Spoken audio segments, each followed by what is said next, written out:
On February 14th, 1939, the massive hull of an unfinished German warship slid into the water at Hamburg. For the Nazi Party, it was a day to celebrate the country's resurgent military power, a moment to be savored by the Führer himself.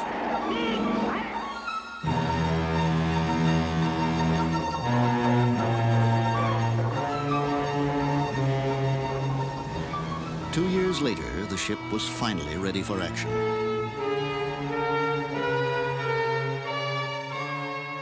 When she left port in the spring of 1941, she was widely regarded as the most elegant and the most dangerous battleship ever built. She would never return. Her name was the Bismarck, and she was about to become a legend.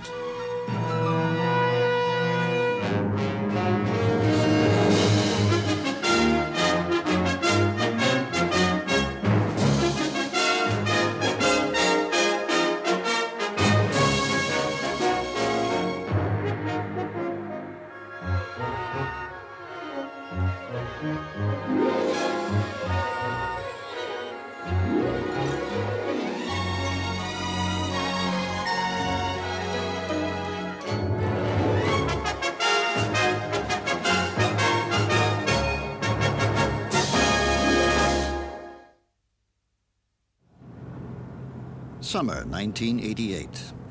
A converted trawler named Starella leaves Spain, bound for the North Atlantic, where the Bismarck sank nearly half a century ago.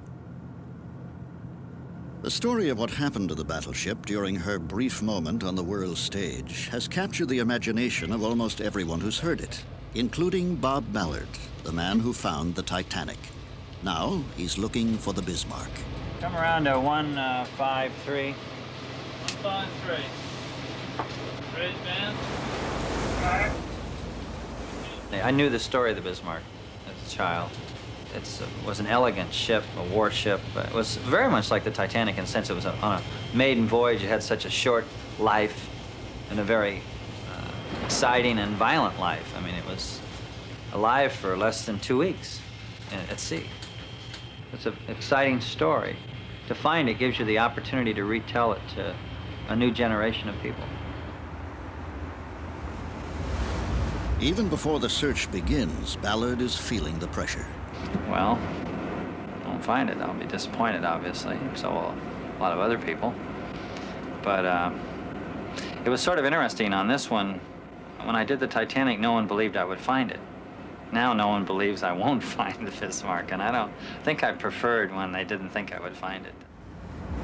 If the Bismarck is as elusive today as she was half a century ago, Ballard has his work cut out for him. 1941, Monday, May 19th. The Bismarck leaves German waters on her first mission. What her commanders hope will be a 3-month reign of terror on British shipping in the North Atlantic.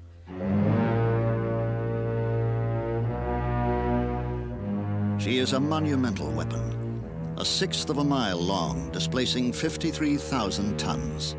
Her 15-inch guns are aimed with the help of stereoscopic rangefinders and can hurl a 1-ton shell 20 miles with ease. Her crew of over 2,000 men has been hand-picked for duty on a ship rumored to be unsinkable. Many are 18 or 19 years old, about to see combat for the first time. The Bismarck is like a huge cat waiting to pounce on unsuspecting prey. But first, she must prowl into enemy territory without being seen. 2 days out of port, the Starella approaches the Bismarck's last known position, 600 miles west of France. Because no one knows exactly where she sank, the search could cover nearly 100 square miles. As far as the location of where the Bismarck was lost, we have 4 separate positions. One was by the Dorchester, which was the ship that dogged the Bismarck and then actually dealt the final blow when it torpedoed it from both sides. It gives its position over here in the eastern search area. Then there's the position of one of the destroyers, which is over in the western area. A published report also puts it in the same area, and then we have a secret document that puts it even yet a fourth area. Ballard is a pioneer in the use of sophisticated technology to explore the deep sea. Oh, Van, this is Bridge. That's 340 now. All right, let's put it in. Take over the control. Okay, Bridge, 1853. These transponders will sink to the seabed and begin to emit powerful acoustic signals, allowing Ballard to pinpoint his position on the surface.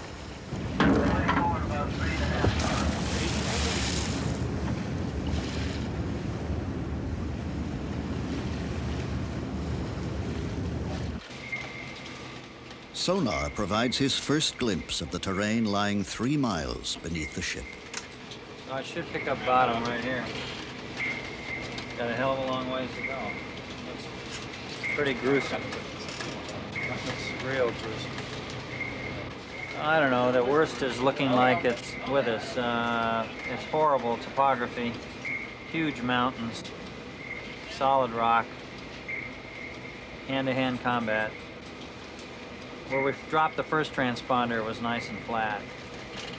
But the second transponder went in near a mountain, and trying to get to the third, we're in solid mountains, which is just, you know, horrible. Ballard is worried that the rugged topography below will make it dangerous to maneuver Argo, an underwater sled carrying video cameras, lights, and sonar equipment. Argo is designed to photograph the bottom while skimming just above the pitch-dark seabed at the end of miles of cable. My biggest fear is losing the vehicle, because that's the biggest fear you got. It's hanging up on a cliff and cutting your cable, and then losing it. I've come close before. I don't want to do that again. Ballard decides to avoid the mountains and focus his search on the flat mud plains to the west. For the men who operate Argo, like Ballard's son, Todd, the long watch is just beginning.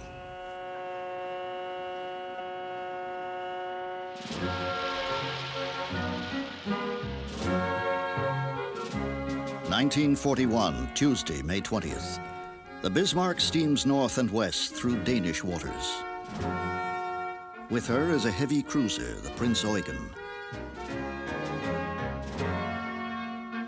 For the men aboard the Bismarck, the times couldn't be better. The war in Europe is nearly 2 years old, and Germany still hasn't suffered a significant military defeat. Hitler's troops occupy most of Europe. The German Luftwaffe is carrying out bombing raids against Britain, which stands alone against the Nazi advance. Only England and her legendary sea power stands between Germany and victory. But even the Royal Navy has never done battle with a ship quite like the Bismarck. And the idea was that the Bismarck would break out into the Atlantic with the cruiser Prince Eugen, and she would spend a 3-month cruise going up and down the Atlantic, sinking all the ships, bringing from America the food, the petrol, the ammunition that was keeping us going, keeping the war going.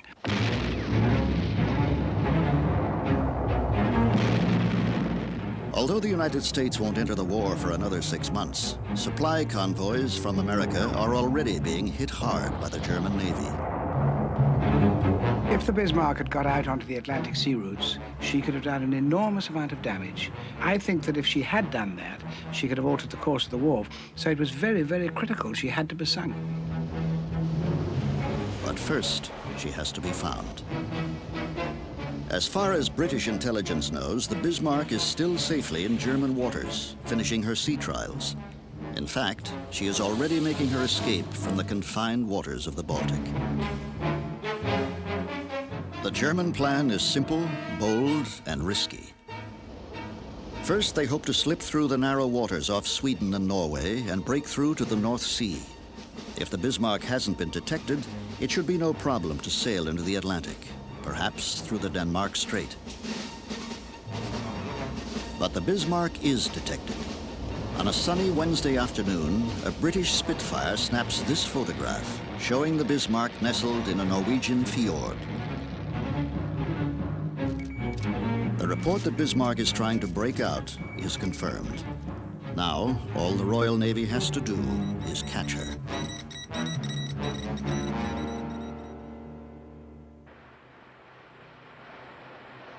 Summer 1988. Aboard the Starella, only 2 days have passed since the hunt for Bismarck began, and already Ballard believes he's picked up the scent. Argo is sending back images of a debris trail left by a sinking ship. That trail should lead Ballard to the wreck. Coming in.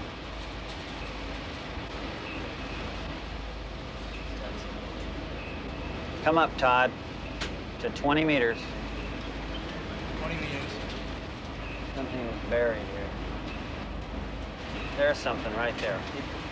So going down, down. Keep going. Down. On the downswing. On the down. Now. Bang. The sinking should have been up in here. I mean, that's the best guess. And that's where we're headed. So we're going to head up there, but stay visual. And try to stay in debris so it'll smell our way up. For the next 3 days, Ballard follows the meandering trail of wood and metal. On the 4th day, Argo finds something larger. Got a good object coming. Look at that brightness of that sucker. Wow, that's awesome. Whatever it is, it's a big thing. Hold on this altitude. Should be coming right Well, up what's to the this? target. Look at this. This is what we've come for. Look at that strike. There's some hull section right here. All right, down to about 7 meters.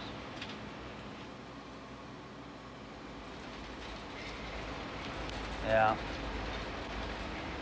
Kaboom. What Ballard has found is an impact crater where some large object appears to lie buried. But what kind of object? You can see the debris trail. So you have very light stuff getting bigger, slack. So I think it went down to the bottom and went right in. I'm pretty confident that it's the Bismarck. We have total coverage of the area. And I think as we produce our data and process it, our case will get stronger, not weaker. Believing that he has found the Bismarck, Ballard has Argo hoisted from the water and the Starella turns for home. What we got to do now is to go home and take a closer look at the photographs and see if we can spot something that says, yes, this is the Bismarck, or no, it's not. The photographs give Ballard the definitive answer he's been looking for, but not the one he wanted. It's a rudder. And then there was a teak rudder. I mean, a brand new, beautifully preserved teak rudder. Now, I know the Bismarck was hit in the rudder. Maybe that's, and I thought, oh, it had a teak rudder, but obviously it wasn't the Bismarck. And that image was sort of like a stake in your heart. I mean, I just looked at that and there was no way I could rationalize around that. It was clearly belonged to a sailing ship. Instead of the Bismarck, Ballard has stumbled upon the wreck of a 19th century schooner. Round one to the Bismarck. 50 years ago, the Bismarck was proving to be just as elusive to the Royal Navy. On Friday, May 23rd, the battleship is spotted by a patrolling British cruiser as she prepares to pass through the narrow strait between Greenland and Iceland. 250 miles away, the British warships Prince of Wales and Hood are alerted. They begin steering a course to intercept Bismarck before she reaches open water. Leading the attack will be the largest ship in the British fleet. Now, the Hood was the epitome of everything that was marvelous about the Royal Navy before the war. She was a wonderful ship. She was built during the First World War, and unfortunately, she had very poor armor, very lightly covered armor on her decks. And she shouldn't have been there, unarmored as she was. Ich sag Ihnen jetzt vorweg etwas. Now, the Hood was a name all of us knew and hated. Our commanders tried to scare us with the name when we were on maneuvers. In every exercise, they'd say, "Our ship is in a battle with the battleship Hood." Sich im Gefecht mit Schlachtkreuzer Hood.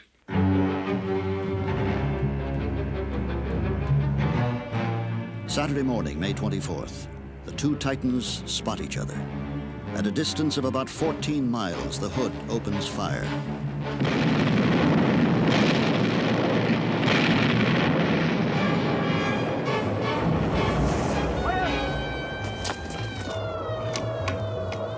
Bismarck responds with a series of salvos.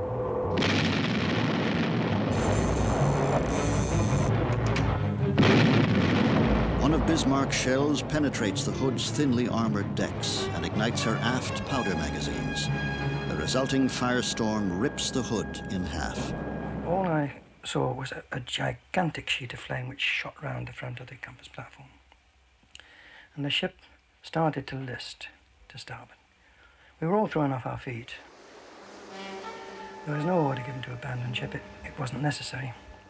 The news spread immediately and was passed on to everybody in the ship, however deep. Some were posted inside the ship, and the jubilation was almost indescribable. And it was difficult to get the men really back to their stations because of all that elation. I managed to get on one of these rafts, and I turned and looked round again. And she'd gone, and there was a fire on the water where she'd been. And I say the water was about 5 inches thick with oil, and again I panicked. I turned and swam away again as fast as I could. And when I looked round again, the fire had gone out. And over on the other side were the other two. There was no one else came up, just the three of us. In less than 10 minutes of battle, the Hood is gone. Only 3 men from a crew of 1,400 survive. When this news was received in England, it was received with the greatest shock. It was as much of a shock to us in England as Pearl Harbor was to America. We couldn't believe that a ship which epitomized the Royal Navy and all our successes in the past could end within a few minutes, could end her life. And people said, well, what next? I mean, if the Bismarck can sink the Hood in 6 minutes, what else can she do? Summer 1989. A year after coming up empty-handed, Ballard prepares to renew his search aboard the Star Hercules. Well, we learned a lot last year, mostly where the Bismarck wasn't. We got a better ship, have a better winch system, and we can finally take on the mountains. It's just too dangerous last year. I'm not too excited about going into the mountains even now, but I've run out of choices. This is the one of the reported positions here, another one here, and then here. So the new search area for this year is roughly 6 miles east-west by 5 miles. Now the transponder's, Kathy, are where right now? Okay, we've got A here, A there. got B out here, Yeah. and C up here. So running throughout this area is a tremendous wall that we have to worry about. In fact, this shows the wall, and it's fairly dramatic. It rises 1,000 feet from here all the way up to the top. So we have to worry about coming in and crashing into that wall. The winch we have is very powerful, and it's capable of breaking the cable. If you get it up and you get it trapped, think of it as a 20-pound trout on a 5-pound test line. Do not try to reel it in, because the trout will just break that 5-pound test and the winch will just break the cable. So pay it out, give it line. It takes Argo over 2 hours to reach the ocean floor, 3 miles down. Its only connection to the surface ship is a length of cable less than an inch thick. Once in position, Argo can search the bottom for days. But first, it must drop through realms of unimaginable darkness under the full weight of the sea.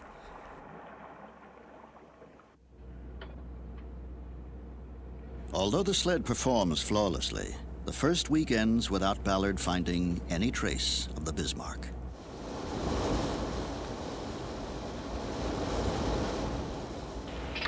Well, the good news is the area we were so terrified of last year to the east isn't so bad.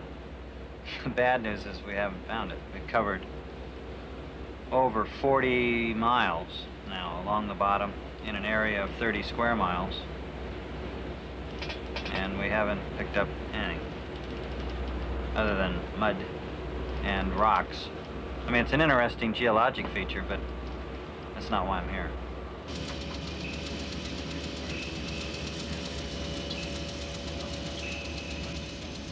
You guys are really milking this one, huh? Why don't you guys find this thing? Nothing yet. Todd, see anything? Nothing out of the door.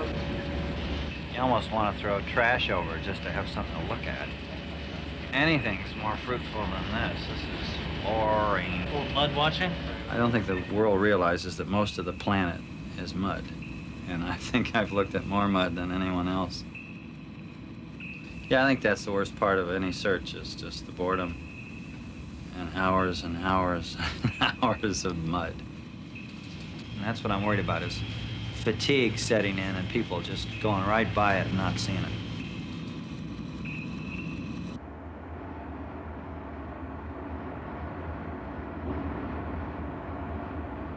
The watch is maintained day and night by shifts that change every 4 hours. So far, there's been nothing of interest to report. Ready for some mud crawling? Good, well, we saw nothing. Right. You want to be 200 meters south. South of that position. Okay. Which is going to be... Relieve you. And I'm relieved. Thank you. Have fun.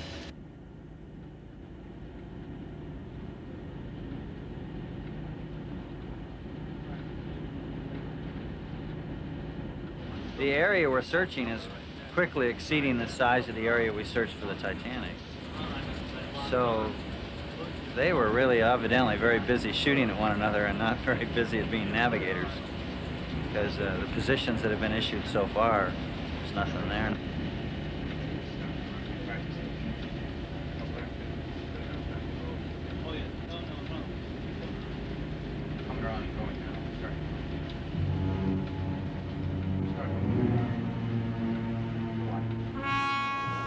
Saturday, May 24th, 1941.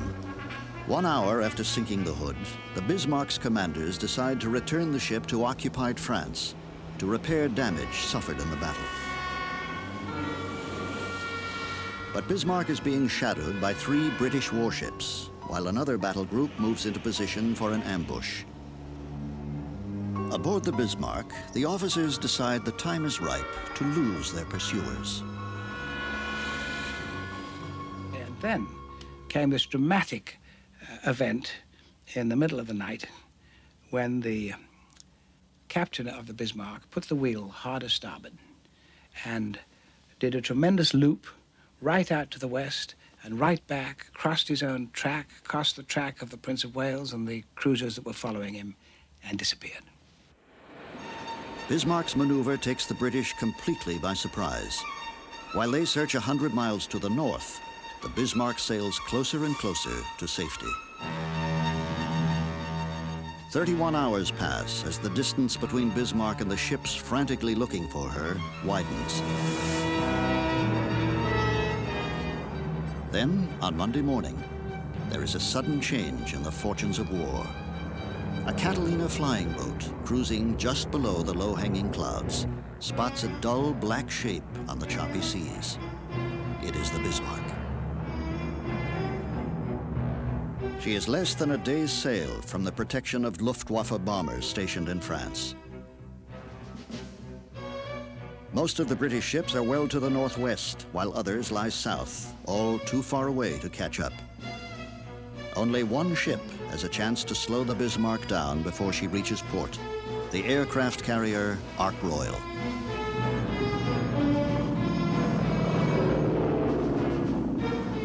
But the Ark Royal is less than an ideal weapon to pit against the Bismarck. Her aging Swordfish torpedo planes have wings made of fabric, an attack speed of less than 100 miles an hour, and carry only 1 torpedo apiece. Yet they are the only weapon the British have left. If the Swordfish can't slow the Bismarck down, she'll be in friendly waters by morning.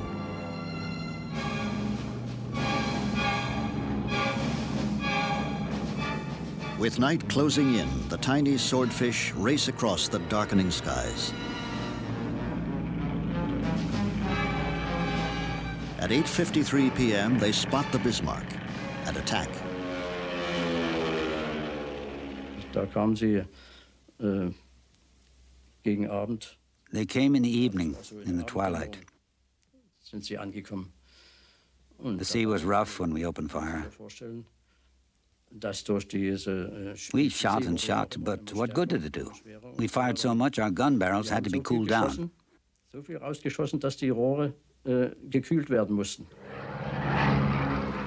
One of the Swordfish torpedoes hits Bismarck amidships, causing minor damage. But another strikes the battleship in the only place she is vulnerable, her rudders. Bismarck's steering gear jams. Now she can only move in one direction, northwest, directly toward the onrushing British fleet. We couldn't understand it when we got a signal from the Ark Royal and the Sheffield saying course of Bismarck is now due north, when up to that point it had been due south, or at least southeast. And we thought they made a mistake. It's very easy when you see a ship in the distance in the haze. It's awfully uncertain whether it's going from left to right or right to left. And we thought, oh, they made a mistake, silly old thing. They should know better than that.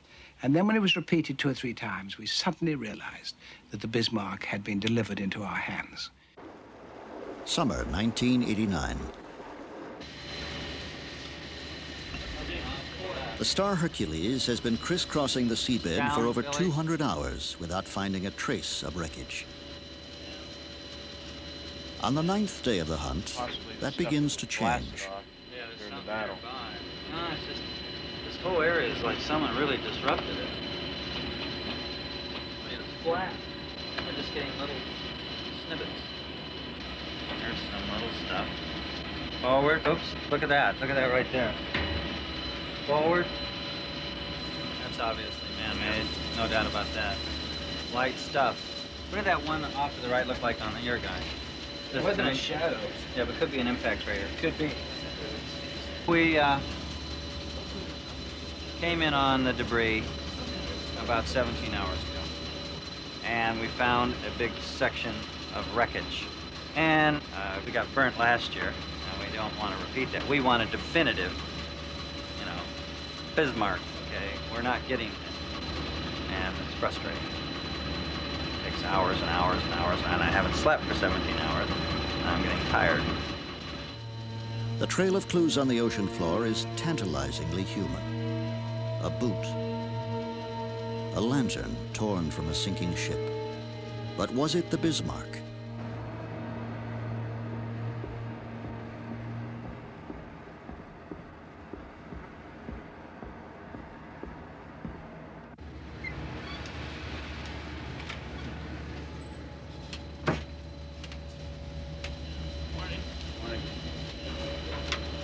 Junk. Oh, it's a nice piece. Of junk. You ready? Fire. Each hour brings new discoveries and a renewed sense that they're closing in on the quarry. These are circles. Go down, Kurt.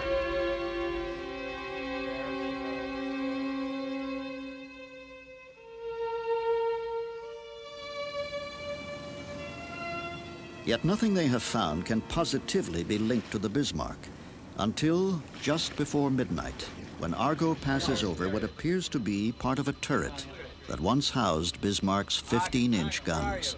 Here, there, back up. No, back, reverse it. Back. Right there. All right, now, run. That's just the that's it, you got it? Close. They didn't have those on 18th century sailing ships. No, they did not have those on 18th century sailing ships. They didn't, no. Do you know what the angle of just like the boiler. The cylinder, first thing we saw, that was decisive. A fingerprint of the ship. Yeah, it was decisive. Ballard knows he's getting closer, but he's not there yet. We haven't found the ship. I don't think it was buried. I don't think it slid down that hill. I don't think it's there. I think it's somewhere else, but nearby. And here's more debris coming in. And it's that debris. The debris trail is going to lead us to the ship. We just have to pick up the scent again. Tuesday, May 27th, between midnight and dawn. Over a dozen British warships close on the crippled Bismarck, waiting for first light to deliver the final blow. They know their quarry is wounded, but no one can guess how badly. At about midnight or shortly after, The conclusion had to be drawn. It was impossible to do a useful repair, and it was just given up, and next morning had to be awaited. Wir haben beim Geschütz unsere Mahlzeiten eingenommen. We ate our meals at our guns. There was no more warm food, just bread with something on it. And once we had boiled potatoes. And we stayed at our guns the whole time. Und so weiter. Und dann, man hat sich eben nur am Geschütz aufgehalten. And this was perhaps the most difficult, the most dreadful part of the entire operation, as far as I remember. The certainty, you could not escape anymore, you couldn't do anything, and you could probably not do anything equal up to the battle that would be shaping up next morning. That was like a sentence of death. Tuesday, May 27th. 2 hours after sunrise, the Rodney and King George V finally spot the Bismarck emerging from a rain squall. Battle stations are called. At 8:47 a.m., the British warships open fire.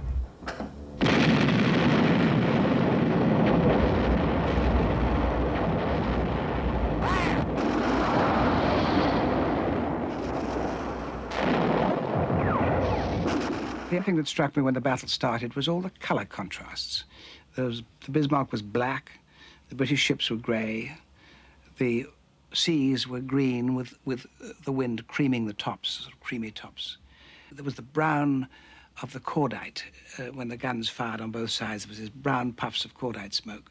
And then there was the flash, the orange flash of the guns. And then these enormous shell splashes, high as houses, white as shrouds. And it was majestic. It was a majestic scene. It was an awesome scene. And I can see it today as clearly as I saw it then. For 1 full hour, the relentless British salvos continue. She'd had a lot of damage on the forecastle forward of A-turret. And every time she plunged in the sea, the plates on her port bow, extending over a large area, were red hot as she came out, and then when she went into the sea, it was a cloud of steam. Und wie das da aussah, mir ist beinahe schlecht geworden, als ich das gesehen habe, ja. Berge von Toten. What I saw made me sick. There were mountains of dead people, in pieces. There was one crazy man still at his gun, still firing. An einer Flakkanone, da schoss noch einer. Ammunition was exploding. The entire upper deck was on fire. It looked like a heap of rubble. The beauty of the ship was gone. Von der Schönheit des Schiffes war nichts mehr, ja? Then eventually we saw men trickling down, running down the quarterdeck, and then jumping into the sea, because it was all over, it was finished. It was a dreadful sight, you know. No sailor likes to see another ship sunk, even if it's an enemy. This piece of film, showing the Bismarck burning on the far horizon, is the last view of the battleship before she began to sink. Ja, und ich überlegte, was machen. Hier bin ich nicht mehr nötig. I thought about what to do. I was no longer needed. What good is anti-aircraft in a sea battle? And we were almost out of ammunition. Und wo sollte ich noch hin? Dann bin ich mit rausgegangen. So I left with some others, and we drifted away from the Bismarck on a lifeboat. Mit dem Schlauchboot nachher entfernt vom Bismarck.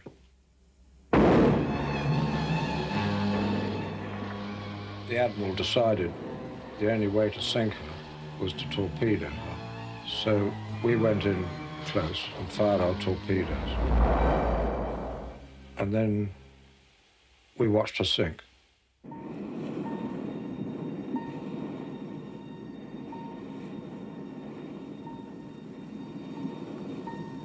Thursday, June 8th, 1989. A rainy, overcast morning, very much like Bismarck's last hours at sea. And once we've established that, we're going to turn around, come back west of that line, go again around the top. Looks like we have a big target coming up on the port side, about 45 meters out. Closing on the target, it's about 30 meters ahead. All right. Still closing. Staying dark. Staying strong. A lot of debris, port starboard. Still closing, real strong. This is a strong one, guys. This could be it. Gun decks. Incredible. Gun decks, right across the bridge.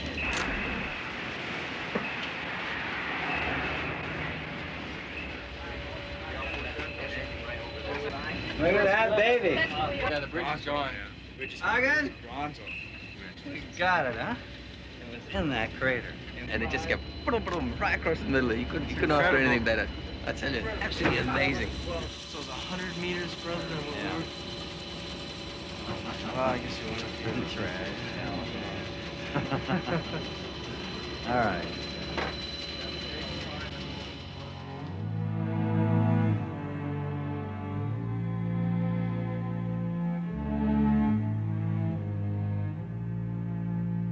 Our ship was at the very spot that the Bismarck must have been, with all the rounds coming, the total chaos and confusion, splashes, the impacting rounds, explosions going off, a fire burning, just the tremendous carnage that took place.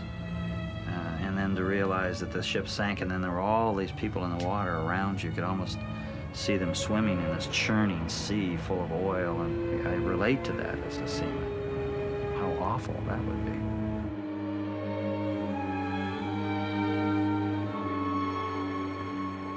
Anschließend schwammen wir etwas, nicht? We swam for a little while, just to keep moving so we wouldn't freeze. The water was about 10 degrees Celsius. It was so difficult to swim in the oil that had assembled on the surface of the ocean from the sunken ship.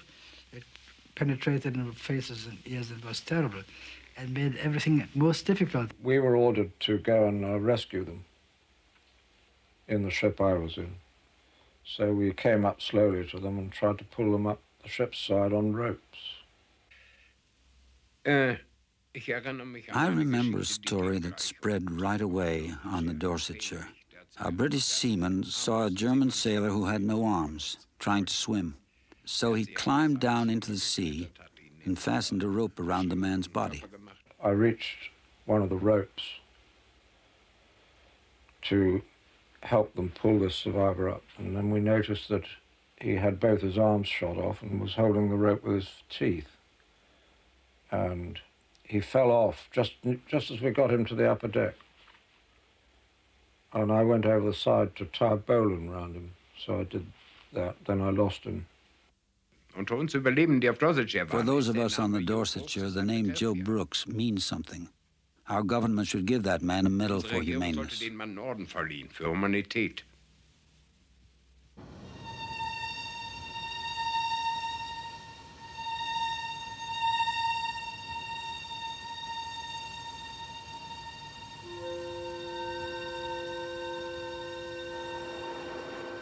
In the days following the discovery of the Bismarck, Argo maneuvers slowly around the half-buried hull, trying to determine the extent of the damage.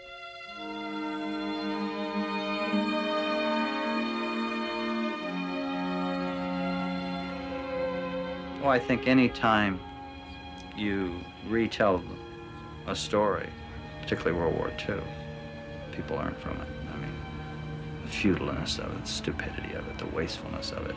I think we need to be reminded of that. And I think one needs to be reminded of all that happened during World War II. And I think it's very critical that people reflect back so we don't repeat these things.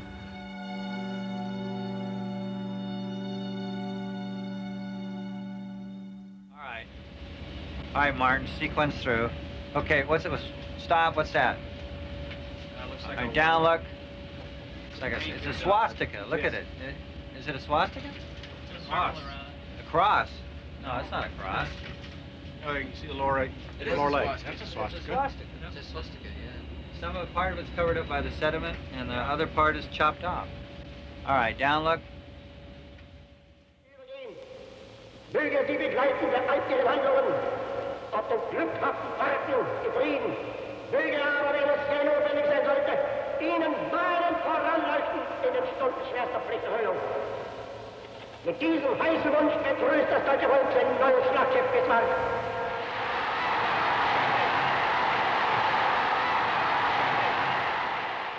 Now the ship that Hitler called this majestic giant of the sea can only be glimpsed in fragments. A ghostly section of the bow with decks of polished teak.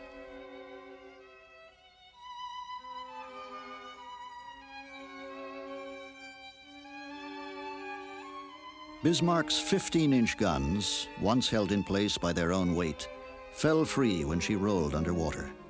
Only empty holes remain. Across one of the 4 turret holes, a crane lies toppled.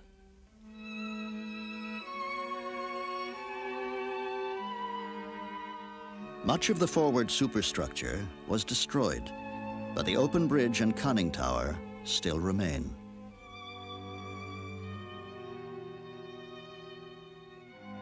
A moment's glory, then 50 years of darkness.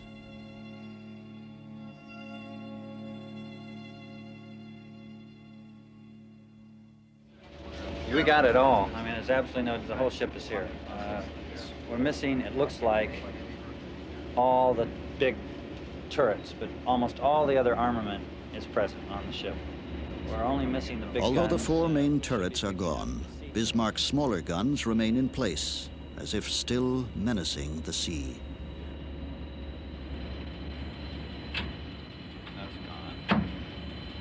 I'm sure the stack's gone, but... Okay, we need to... This gun is lost. That. You want to give me some great one of those little anti-aircraft guns. Should be down. Zoom down. There's an anti-aircraft gun. See him? That guy's pointed. The fact that the ship is in one piece seems to confirm German reports that it was scuttled, though the issue is still being debated. I'm sure that it was a combination of scuttling and all the damage it took.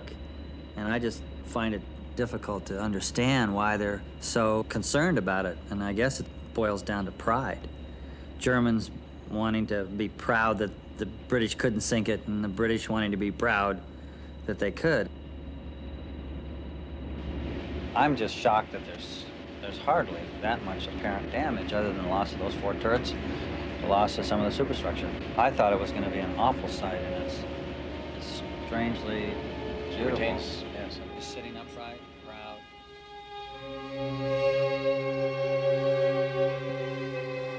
The Bismarck survivors have been in the water over an hour when the British cruiser Dorsetshire arrives to pull them from the sea. The rescue effort has hardly begun when the Dorsetshire's captain gets a report that a German U-boat has been spotted. In an action that remains controversial to this day, he orders a retreat. The question runs through my head all the time. Why did Captain Martin stop the rescue while so many hundreds of men were still in the water?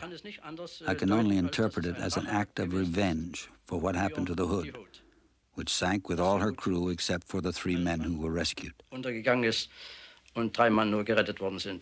Hardly had I been taken underneath on board the Dorsetshire that I felt by the vibrations of the ship that she had gone with utmost speed, and I had been one of the last to be rescued without ever having a notion of it so far. It was a terrible thing. The water round Dorsetshire's stern foamed and bubbled with the sudden exertion of the screws. Slowly, then faster, the ship moved ahead. Bismarck survivors who were almost on board were bundled over the guardrails onto the deck. Those halfway up the ropes found themselves trailing astern, hung on as long as they could against the forward movement of the ship, dropped off one by one. Others in the water clawed frantically at the paintwork as the sides slipped by. In Dorsetshire, they heard the thin cries of hundreds of Germans who had come within an inch of rescue, had believed that their long ordeal was at last over, cries that the British sailors, no less than survivors already on board, would always remember. From the water, Bismarck's men watched appalled as the cruiser's grey sides swept past them, believed then that tales they'd heard about the British not caring much about survivors were true after all. presently found themselves alone in the sunshine on the empty, tossing sea. And during the day, as they floated about the Atlantic with only lifebelts between them and eternity, the cold came to their testicles and hands and feet and heads. And one by one they lost consciousness. And one by one they died.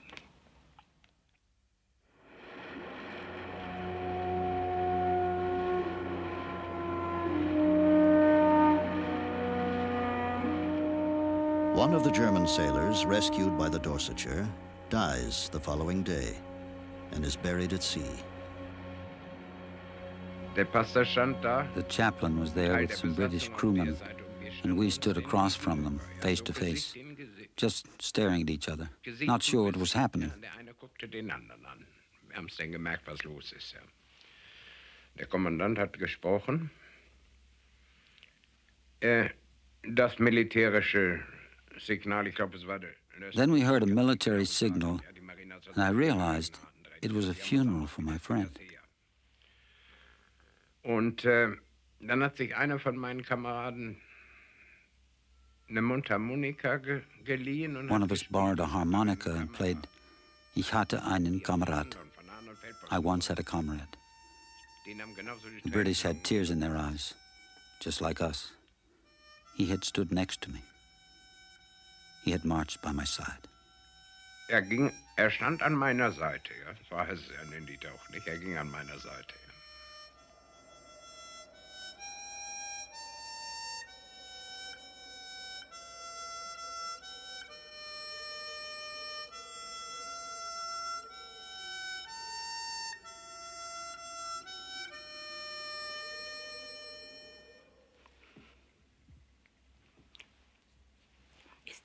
Teilweise schwierig. It is sometimes difficult.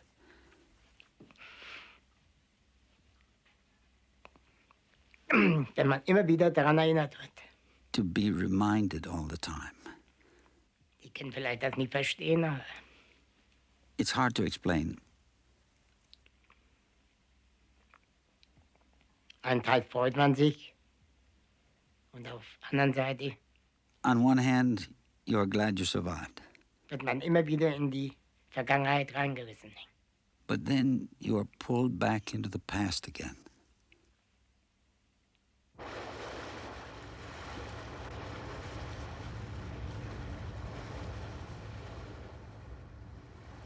It's inevitable that all great ships in the sea will be found someday. I think the key thing is, how do we treat it? I mean, what's our reaction to it? Do we treat it respectfully? Do we not touch it, not disturb it? Do it with respect? To me, the Bismarck's the war grave.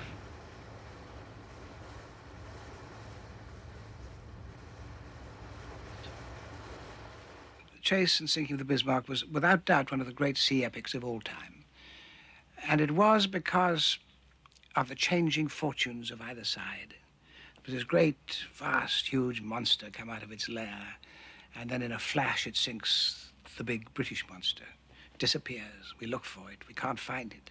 A little tiny aeroplane suddenly finds it, reports where it is. Another little tiny aeroplane sends a torpedo which cripples it. And then the big British ships can come up and sink it. It's an extraordinary story. I mean, and it's full of heroism, and it's full of heroism, and it's full of pride on both sides. I mean, these were wonderful ships, and the impersonality of it all. You see, we all fired at each other without seeing the enemy. We never saw the enemy at all. The only time I ever saw the enemy was when this little trickle of men ran down on the Bismarck's quarterdeck and jumped into the sea. Apart from that, I could have been firing, or we weren't firing ourselves, but the British could have been firing at castles. A sea battle is a very impersonal thing. It won't happen again. Not like that.